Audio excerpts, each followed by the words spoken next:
On the 15th day of the first moon, in the second year of the period of renewed principles, the streets of the town of the Eastern Lake were thronged with people who were strolling about. At the setting of the sun every shop was brightly lit up. Processions of people moved hither and thither.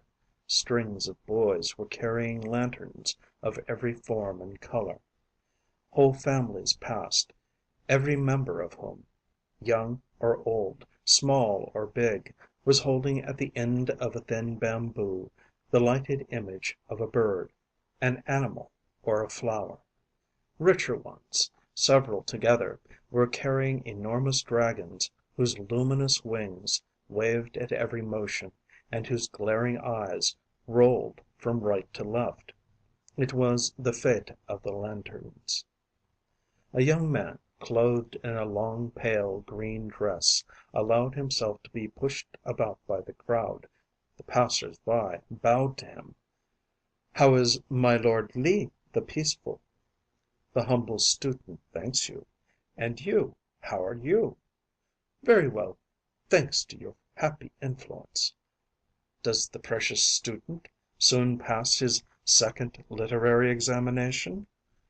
"In 2 months. Ignorant that I am idling instead of working." The fête was drawing to a close when the peaceful quitted the main street and went towards the east gate, where the house was to be found in which he lived alone. He went farther and farther. The moving lights were rarer. Ere long he only saw before him the fire of a white lantern decorated with 2 red peonies.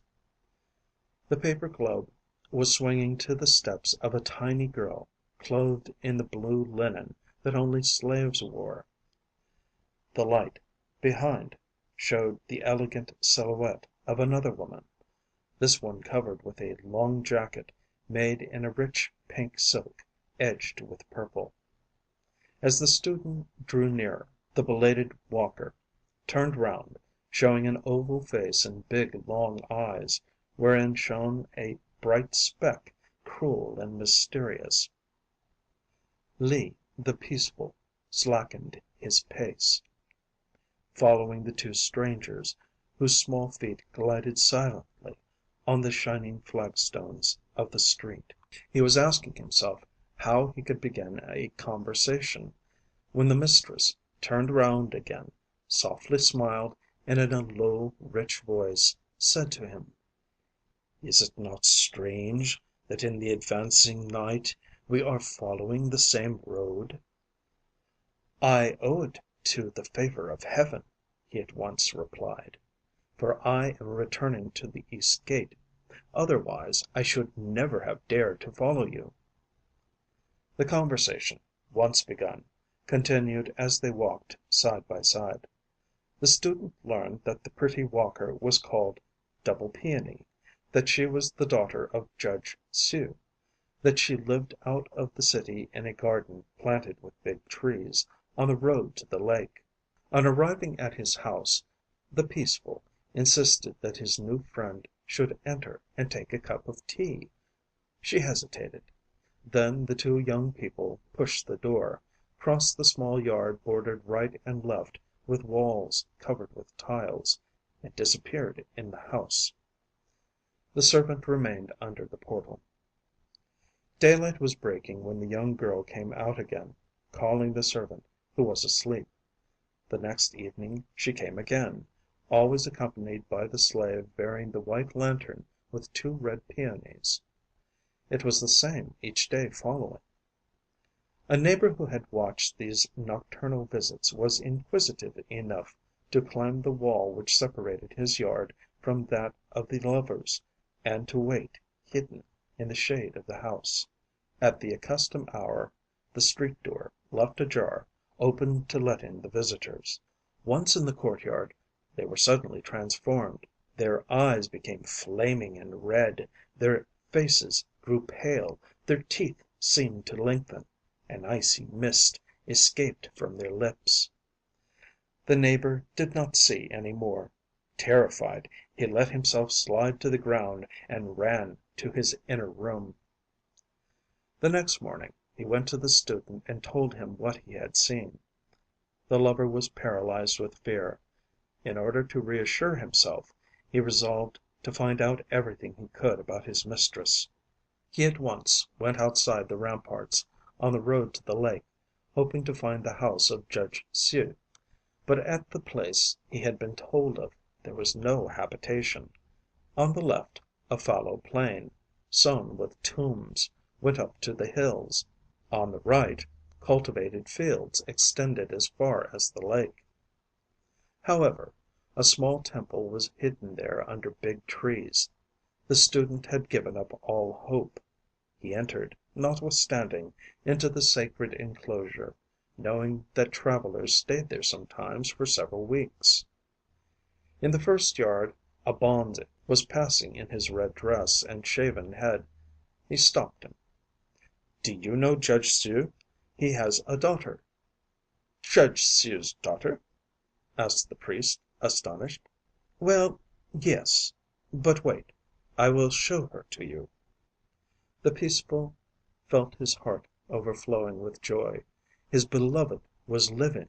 He was going to see her by the light of day. He quickly followed his companion.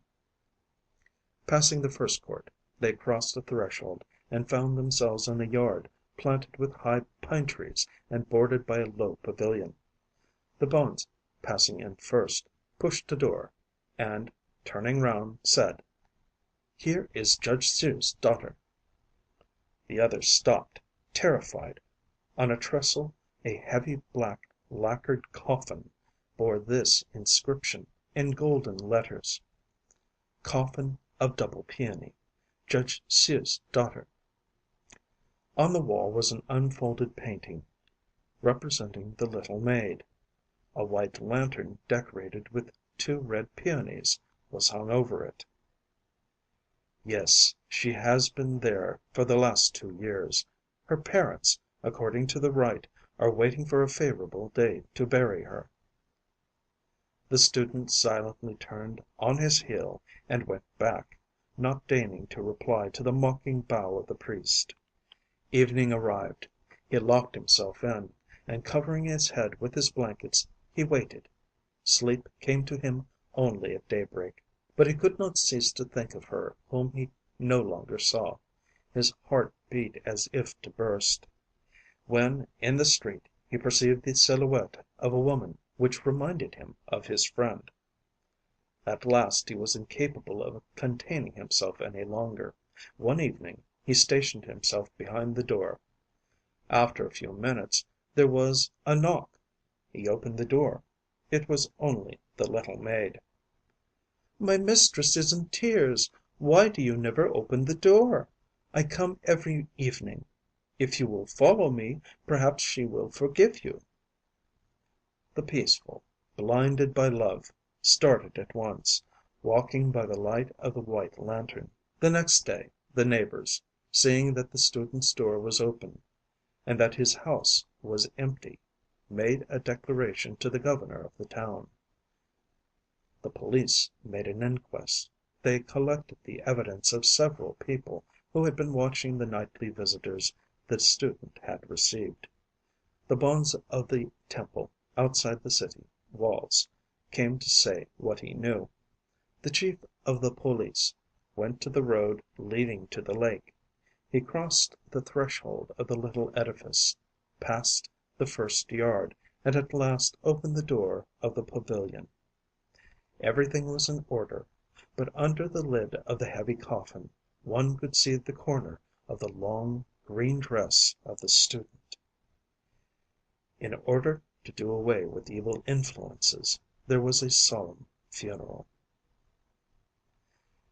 Ever since this time, on light, clear nights, the passers by often meet the two lovers entwined together, slowly walking on the road which leads to the lake. End of The Ghost in Love by Unknown, translated by George Soulier.